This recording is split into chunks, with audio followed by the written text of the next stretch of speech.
name's Chaz. I play a bit of guitar and keyboard and sing a bit. I'm Bert. I manage the band. I also have a full-time day job, but when I'm not doing that, I pretty much do the band. He doesn't do much. Thanks. My name is Naomi. I play bass. Yeah, well, I try. And she tries to. There's a drummer called Ed. Ed Lyons. Eddie Lyons. My name's Ed, and I play the drums in the Coolness. He's in the drum, and Geki's in the guitar. My name is Geki. I'm from Japan, and I play guitar in Coolness. Charlie and I met in Portsmouth about 3 years ago. Yeah, the first official gig was 2 years ago, wasn't it? Yes. It's kind of difficult because we're doing it all ourselves, and we're quite busy all the time. We're playing lots of gigs, and some of us have day jobs, so we're trying to juggle everything. The kind of line of work I do, I've sort of chosen to fit around being able to be in a band. I mean, the job I do is put your means to an end, really. For you need to be involved with these kind of creative projects like the Coolness. Another thing about our day jobs, we don't want to ruin the mystique, please. We're like a real rock band. I can't really imagine you sitting at a desk job. I've done that. Boring. It's not true. Charlie can't work or anything because he's incapacitated. And I'm sure the government agree. Nothing about the government. He gets paid to be Look, handicapped. Look, I'm on the dole and I'm in a band. There you go, it goes hand in hand. It even rhymes. Charlie's been picked up on Brick Lane by a photographer, taken into a studio upstairs, and he's getting photographed. That's great. Hold up there, that's great. Oh, that's Charlie. How would you describe Charlie? Eccentric, big hair. Charlie's sort of the main driving force behind the band, really. You know, writes a lot of the songs. And, you know, in some ways it is kind of his project, really. We do this band because I like having slaves. Charlie has a low opinion of his fans. And his band members. That's why we do it. Geki was going out with Naomi back in the day. Yeah. How do you feel about Naomi and Charlie going out together?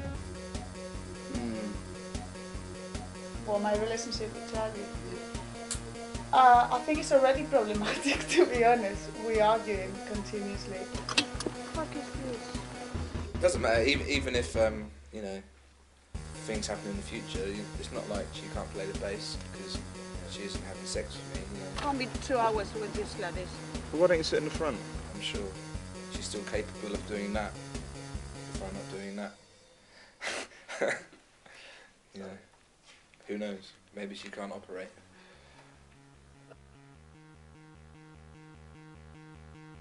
It's just because we're quite similar and we both want to take control, basically, of their relationship. And they're quite a volatile couple. They tend to, they're like atoms, like going like this and then...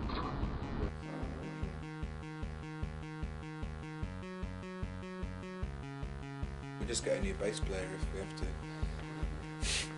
Anyone can play the bass better than her. I don't know. Let's see what happens. I don't care. Yeah, that's fine. Yeah. I live with Naomi, so I'm kind of, yeah, see all of the, well, not all of the action, but I see a fair amount of action. But yeah, no, it's, I mean, good for them. Bert is our manager and he's also my flatmate. That's another problematic relationship we've got here. Oh yeah, but... Yeah, he certainly does a lot for the band, but he hasn't got so much spare time. Because he's a slave to a corporate company. I work in film subtitling for a media company. And he's afraid of it. He's he's working really hard. He does interesting things. His choice. He's very young, but the way he uses his time is not usual, not normal. It's interesting, I think. For me, the band is like a second job. When I'm not at work, which is quite a stressful, long day anyway, even when I am doing that actually, I'm doing stuff in the band. Yeah, it's good to have someone supporting you. It kind of cuts up my life quite a lot, but hey, that's what I want to do. But yeah, he's a great guy. You know, it's difficult now, but he still does what he does, and it's good, and we're starting to get somewhere. Yeah, he's a good manager.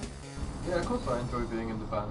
It's a great thing, you know, not many people get to do it. It is stressful, sure.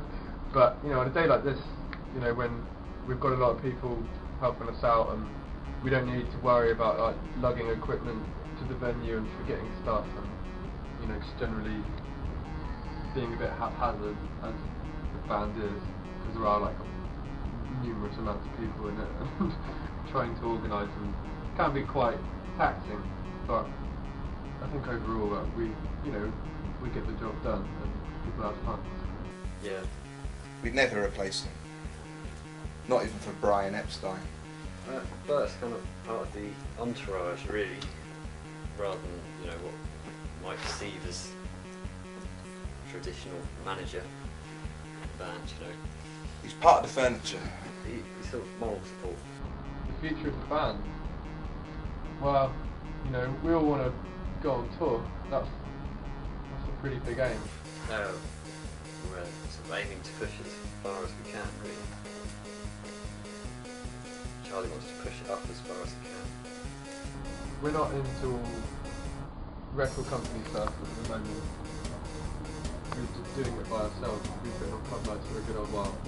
So we just want to kind of like keep on plugging away with that and make a name for ourselves. I see the future of the band being a long one. And I think if you get hooked up with a record company, then, you know, you can get sidetracked and you can kind of have a shelf life. Why do we need to do that? Like, look at bands like, well, Charlie's favourite bands like Kiss and AC/DC, you know, they've been around for like 30 years. Yeah. There's no reason that, you know, we can't have longevity like that. We're going to contact God on our next record. And we're going to speak for the people.